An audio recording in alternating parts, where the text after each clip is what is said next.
Hello সবাইকে, আসসালামু আলাইকুম। আমি শারমিন লতা বলছি ঢাকা থেকে। আশালতা লিটিল ওয়ার্ল্ডের আরো একটি নতুন ব্লগে আপনাদের ওয়েলকাম করছি।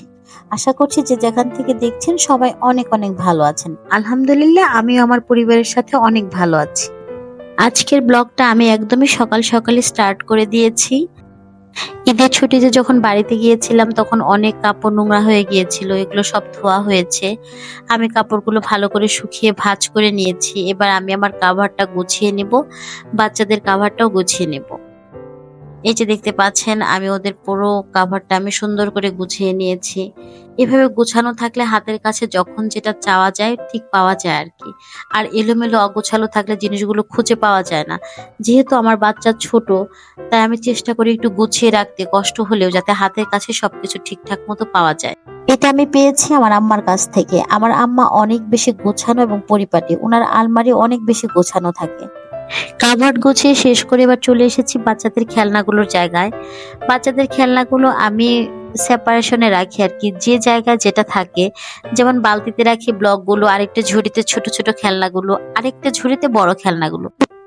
আমি চেষ্টা করি সবকিছুই সংসারে একটু গুছিয়ে রাখতে। এলোমেলো আমার কোনো কিছুই পছন্দ না, আর ভালো লাগে না। কিন্তু সংসারের খুঁটিনাটি ছোট ছোট কাজগুলো গোছাতে অনেক বেশি সময় লেগে যায়, যেটা কিনা আমার ছোট বেবিটা ঘুমালে এগুলো আমি করে থাকি, কারণ ওকে নিয়ে এগুলো করা সম্ভব না। এই যে আমার সাথে ছোট্ট একটি হাত দেখতে পাচ্ছেন, এটা হচ্ছে সাহাল। ও আমাকে হেল্প করেছে অনেক। আমি যখন খেলনাগুলো গোছাই তখন আমি ওকে নিজে থেকে ডেকে নিই যে বাবু আসো, আমরা তোমার খেলনাগুলো গুছিয়ে রাখি। এতে করে যেটা হয়, ওর নিজের কাজের প্রতি একটা এবং জিনিস গুছিয়ে রাখার যে একটা প্রবণতা, সেটা ওর মধ্যে তৈরি হয় আর কি। আমার প্রায় সবগুলোই খেলনা গোছানো হয়ে গেছে। বড় বাস্কেটের যে বড় বড় খেলনা রেখেছি ওইগুলো গোছানো হয়ে গেছে। ছোট ঝুড়ির খেলনাগুলো গোছানো হয়ে গেছে এবং ব্লকগুলো গোছানো হয়ে গেছে। যে খেলনাগুলো দেখতে পাচ্ছেন এগুলো কিন্তু একদিনের খেলনা না। ওর বয়স 5 বছর, এগুলো 5 বছরের জমানো খেলনা। আমার বাচ্চা আলহামদুলিল্লাহ অনেক লক্ষ্মী বাচ্চা। ও কোনো খেলনা বা আমার সংসারের কোনো শোপিস, সুন্দর কোনো জিনিস ও কখনোই নষ্ট করে না। এই যে দেখতে পাচ্ছেন, এটা হচ্ছে ফাইনাল লুক। এটা আমার প্রতিদিনকার কাজ। আমি ওর খেলনাগুলো প্রতিদিন এভাবে গুছিয়ে রাখি। আজকে যে ব্লগটা আপনাদের সাথে শেয়ার করেছি, এটা হচ্ছে আমার প্রতিদিনকার কাজ। এভাবে আমি প্রতিদিনই আমার সংসার এভাবে মেনটেন করি। এই যে এবার চুলাটা অনেক নোংরা হয়ে আছে। ঈদে বাড়ি যাওয়ার আগে আমি এটাকে ক্লিন করেছিলাম, আর ক্লিন করা হয় নাই। এটা হচ্ছে একটা ইন্ডাকশন চুলা। আমার বাসায় যেহেতু গ্যাসের প্রবলেম করে, তাই এই চুলাটা আমার অনেক অনেক বেশি হেল্প করে। চুলাটা আমি খুব ভালোভাবে ক্লিন করে নিয়েছি। এদিকে সব ক্লিন করতে করতে বেলা অনেক বেজে গেছে, অলমোস্ট 12:30টার বেশি। তো দুপুরের রান্নাটাও চটপট করে নিতে হবে। তো ওয়েদার ডিমান্ড, আজকের ওয়েদারটা অনেক বেশি ঠান্ডা, তাই আমি চট জলদি পোলাওয়ের চালের খিচুড়ি আর খাসির মাংস রান্না করে নিয়েছিলাম। সময় স্বল্পতার কারণে পুরো ভিডিও আর শুট করা হয়নি। এদিকে আমার রান্নাটাও শেষ হয়ে গিয়েছিল, দুপুরের খাবারের সময় হয়ে গিয়েছিল। ভিডিওটি ভালো লাগলে লাইক, কমেন্টস এবং শেয়ার করবেন। যারা ইউটিউব থেকে দেখছেন তারা অবশ্যই আমার চ্যানেলটি সাবস্ক্রাইব করবেন, আশালতা লিটিল ওয়ার্ল্ড।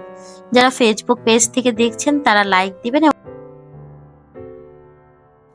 এদিকে রান্নার পাশাপাশি বাচ্চাদের খাইয়ে ঘুম পাড়িয়ে দিয়েছি, আর আমার হাজবেন্ডের জন্য দুপুরের খাবারটা একদম রেডি করে নিয়েছি। দুপুরের খাবারটা খেয়ে একটু রেস্ট নেব, কারণ বিকালে আমার বিজনেসের একটু কাজ আছে, সেটার জন্য আমাকে একটু সময় বের করে নিতে। আমি যেহেতু টাই ডাই করে থাকি, আমার একটা পেজ আছে আশালতা গ্যালারি। আমি ডিসক্রিপশন বক্সে লিংকটা দিয়ে দেব। তো আজ আমার কাপড় ডাই করার প্রোগ্রাম আছে। আজ বিকেলে আমি কাপড় ডাই করব। তাই এখন খেয়ে দিয়ে একটু রেস্ট করব। আমি বিকেল বেলায় কাপড় ড্রাই করব। আসলে সংসারের কোনো কাজই সহজ না। আপনি জীবনে যত বেশি পরিশ্রম করবেন তত বেশি সাফল্য অর্জন করবেন, এটাই স্বাভাবিক। আজ এ পর্যন্তই। সবাই ভালো থাকবেন, সুস্থ থাকবেন। আমার আর আমার পরিবারের জন্য দোয়া করবেন। বিদায় নিচ্ছি। আবার নতুন কোনো ব্লগে দেখা হবে ইনশাআল্লাহ। সে পর্যন্ত আল্লাহ হাফেজ।